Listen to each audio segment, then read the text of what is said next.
एक है शालू, एक आत्मकथा, भाग 16।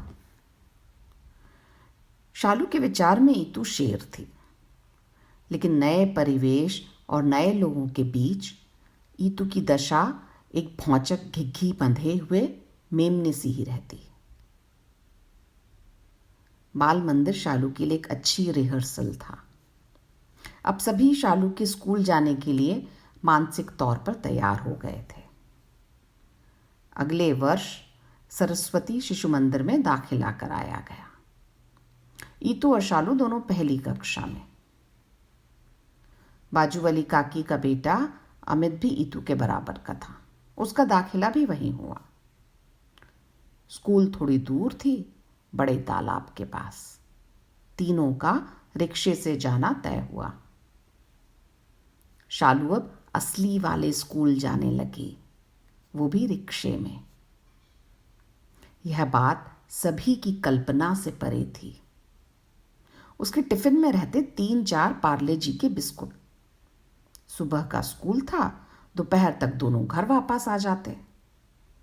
स्कूल का वातावरण सुरक्षित और सौहार्दपूर्ण था। रिक्शा वाला विश्वसनीय था और साथ में ईतू और अमित तो थे ही। पाठ्यक्रम भी मौखिक था। शालू बहुत कम बोलती थी, लेकिन स्कूल की तरफ से कभी कोई शिकायत नहीं आई और ना ही सुनीता को बार बार स्कूल जाकर शालू की खोज खबर लेने की जरूरत पड़ी। सिवनी में 3 साल हो गए थे। सबके बीच हंसी खुशी से निकल रहे थे और तभी खबर आ गई अगले स्थानांतरण की। अब की बार लांजी। बालाघाट के सुदूर अंचल में पलाश, सागौन, साल के जंगलों के बीच बसा हुआ एक छोटा सा गांव। सामान ट्रक में लादकर लांजी रवाना किया गया और माखन परिवार ट्रेन से बालाघाट और फिर टैक्सी से लांजी पहुंचा। लांजी के सरकारी क्वार्टर ने बरेली की याद दिला दी। उससे भी बहुत बड़ा और अहाते के बीचों बीच खड़ा हुआ, जैसे हरियाली से घिरा हुआ कोई द्वीप। लकड़ी का बड़ा फाटक खोल जो घर की एक परिक्रमा कर ली जाए तो इंद्रियों को किसी और चीज का मोह न रह जाए। कंपाउंड की जादू भरी देहाती लाल मिट्टी, मेहंदी की लुभावनी खुशबू और शालीनता से खड़े हुए चंपा जैसे किसी दूसरे लोक का आभास देते हों। क्यारियों में मोगरों और गेंदों की मिली भगत जो प्रकृति की हरी थाल में परोसा हुआ एकदम ताजा ताजा दाल चावल। बरबसी चेहरा झुक जाए एक कट्टू पाने की चाह में। बाईं ओर के अपरिचित पेड़ों से उत्सुक होती दृष्टि पीछे की तरफ आते आते बादाम, काजू और कदम्ब की राजसी उपस्थिति से चमत्कृत हो जाती थी। दाईं ओर से निकलकर सामने की तरफ आओ तो खिली मिलती थी कपास की दूधिया जगमगाहट। लोहे की जाली वाले प्रवेश द्वार पर रात रानी का पहरा था, जो बरामदे पर बेतरतीबी से बिछी हुई बांस की कुर्सियों पर दिन ढलते ही इत्र पसारना शुरू कर देती थी। अंधेरा आते ही चांद टिमटिमाता और सैकड़ों जुगनू उसकी टिमटिम को अपने में समेट खिड़कियों से अंदर झांकते। रात्रि के पहर मेंढकों की टर राग का श्रवण अपरिहार्य था। इस घर में आकर शालू ईतू प्रकृति प्रदत्त कई सारे प्रोजेक्ट्स में रम गई। सबसे प्रमुख था कपास के फूलों में से काले भूरे बीज निकालकर रुई इकट्ठी करना। राखी और दिवाली में मेहंदी की पत्तियां तोड़ना। होली में टेसू के फूल बटोरना। और गर्मी में चौसा आम की गोहियों के गुड्डे गुड़िए बनाना।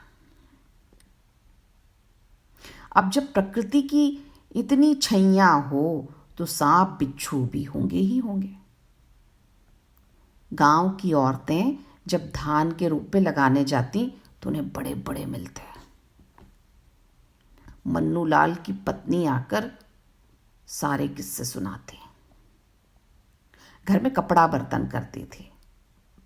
बिच्छू तो घर के अंदर भी जब तब निकल आते। बड़ी बहादुर थी, वही उनसे निपटती। रात में जब बत्ती गुल होती, जो लगभग हर रोज की ही बात थी, तो जमीन में पांव रखने में भी डर लगता।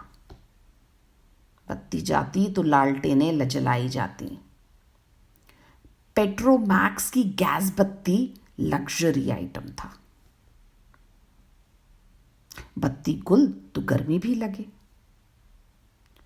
माखनलाल ने सरकारी गेस्ट हाउसों से प्रेरित होकर लकड़ी के एक लंबे पटिये को बड़ा लंबा चौड़ा कपड़ा पहनाकर शयन कक्ष की सीलिंग पे टांग दिया। रस्सियां लटका दी। झलने वाला पंखा तैयार। मच्छरदानी के ऊपर दरवाजा नुमा पंखा लटका करता था।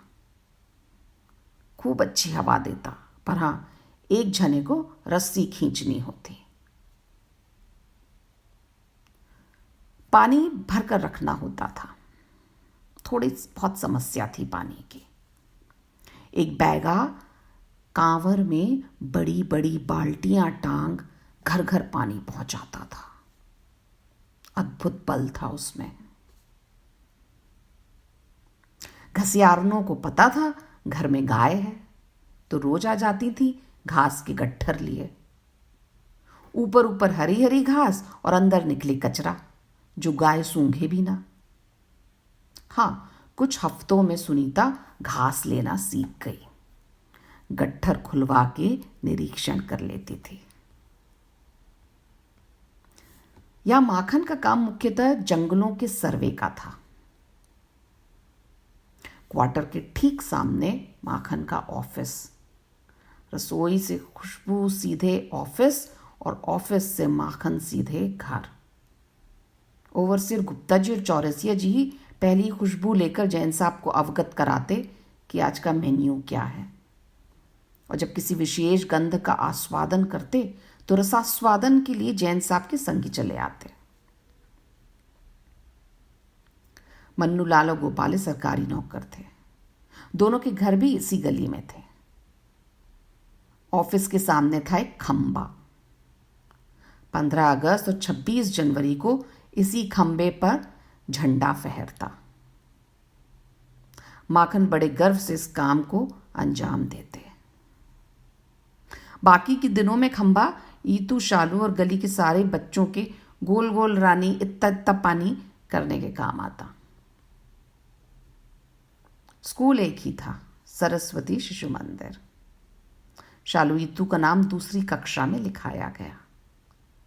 जमीन पर टाट की लंबी लंबी पट्टियों पर बच्चे बैठते। बाहरी कॉरिडोर में शालू ईतू की कक्षा लगती।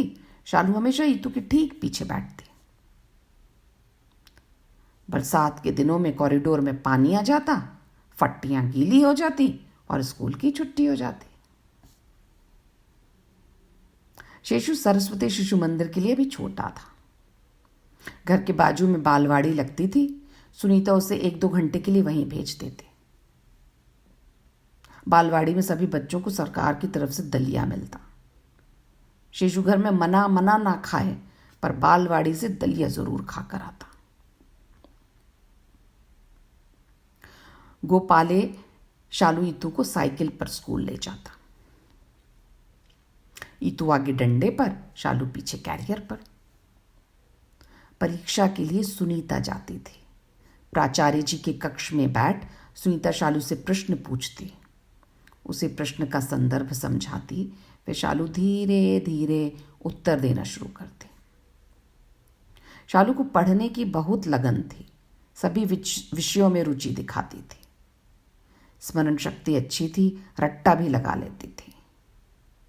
कई व्यवहारिक चीज़ों में ऐसा दिमाग लगा लेती कि दूसरे बच्चे भी ना लगा पाए, लेकिन पाठ्यक्रम के विषयों में स्लो लर्नर थी। बहुत प्रयास के बाद समझ पाती और कभी नहीं भी समझ पाती।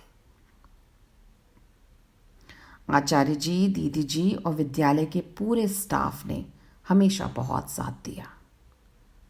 प्रधान आचार्य जी शालू को शालू दादा कहकर बुलाते हैं।